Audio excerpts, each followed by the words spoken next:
今回は花崗岩の谷の沢沿いに行った時に出会った水晶たちのエピソードです。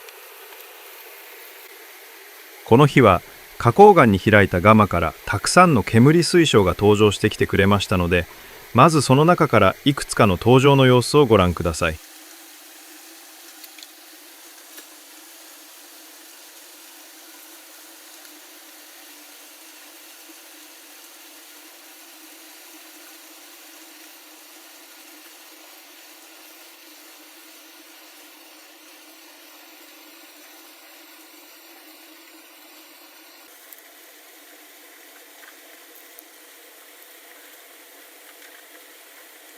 このように次々と水晶たちが登場してきてくれて十分満足していましたので、いつもより少し早い時間帯に帰ることにしました。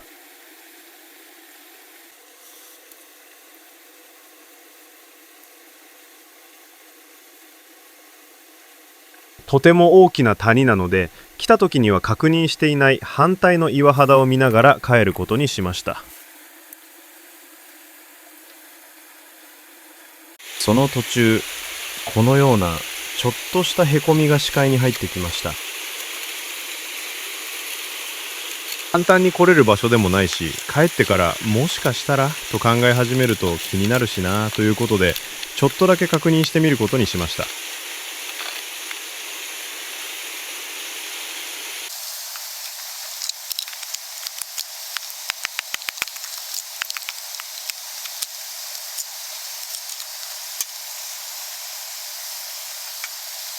全然掘れないし、全然崩れないし、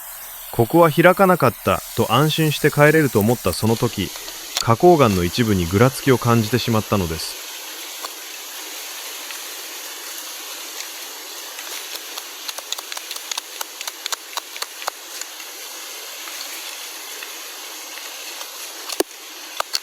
これを剥がしたら帰ろうとアプローチを繰り返しましたが、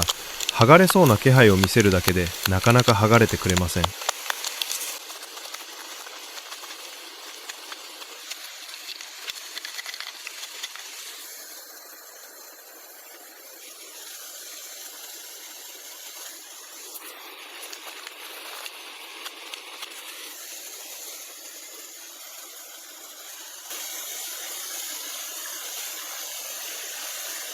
しかし明らかに裏側に空間があるように感じたので、ついにバールを使ってでもという状態になってしまいました。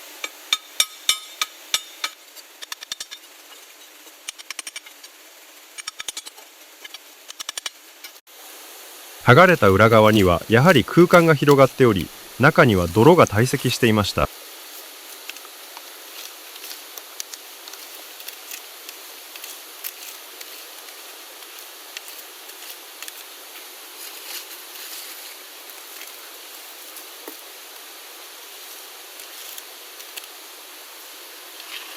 泥に混じって砕いた花崗岩とは別に潮石のかけらのような粒が混ざっていましたので、期待して泥をかき出していると、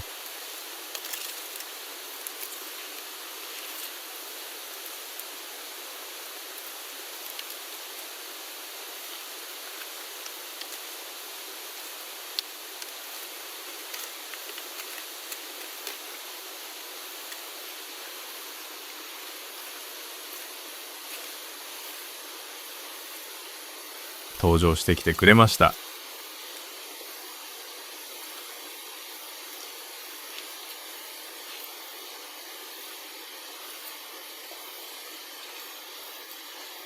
煙水晶が姿を現してくれました。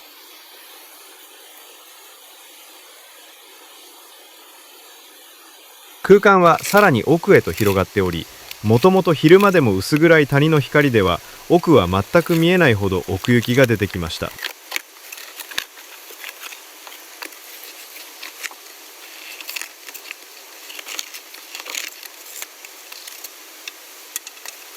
もともと小さなへこみから始まったその深さは腕がすっぽり入ってしまうほどになっています。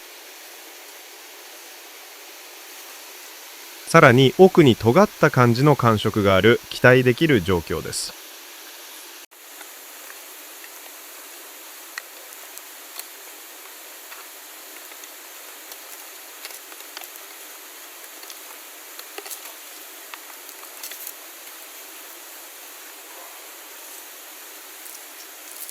綺麗な潮石の結晶が出てきました。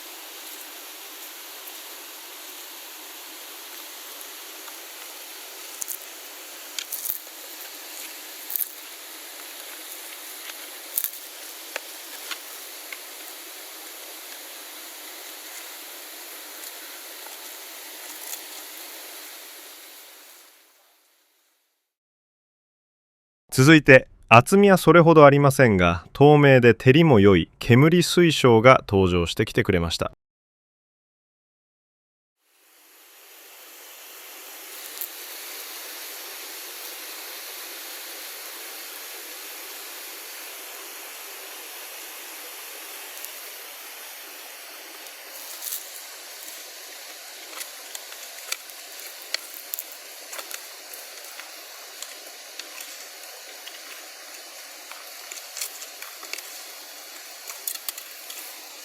この潮石もきれいに整った形、サイズ感、表面の滑らかさなどとても良い雰囲気です。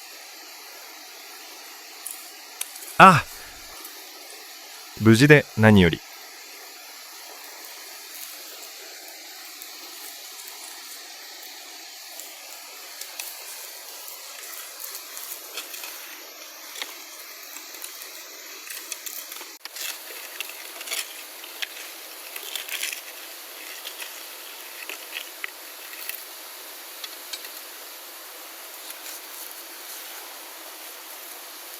小さめで泥にまみれているので分かりにくいかもしれませんが、洗ってみたら結構雰囲気のあるミニクラスターでした。それぞれの泥を洗い流した姿は後ほどまとめてお見せします。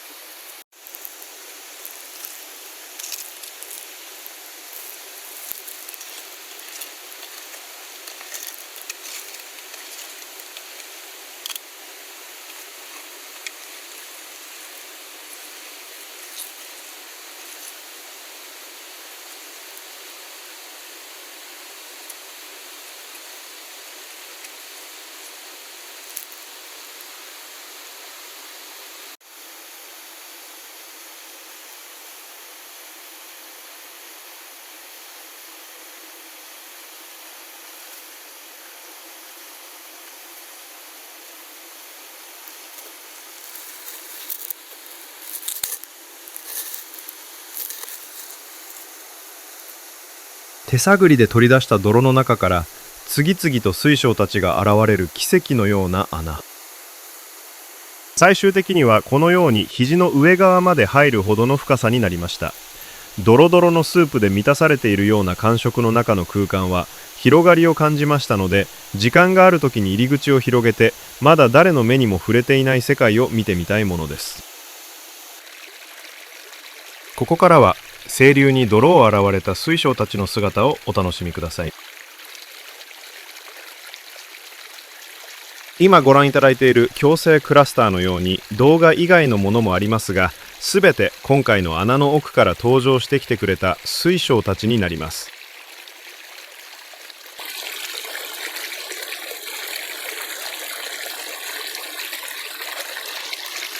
泥を落としてみて驚きました。この奇跡のような穴から採取した煙水晶たちは例外なく透明度、照り、全体の雰囲気、どれをとっても素晴らしいものばかりだったのです。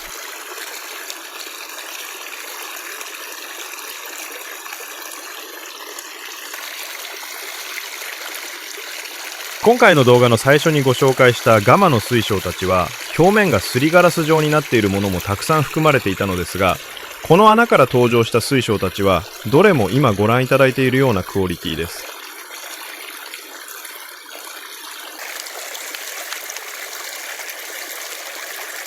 同じ谷で人間からすれば違いがないように感じる条件であっても、成長していく過程や過ごしてきた長年の環境の微妙な違いが積み重なることによってこんなに大きな差を生むものだと改めて実感しました。自然は計り知れませんね。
今回もミネラルニュースをご視聴いただきましてありがとうございました。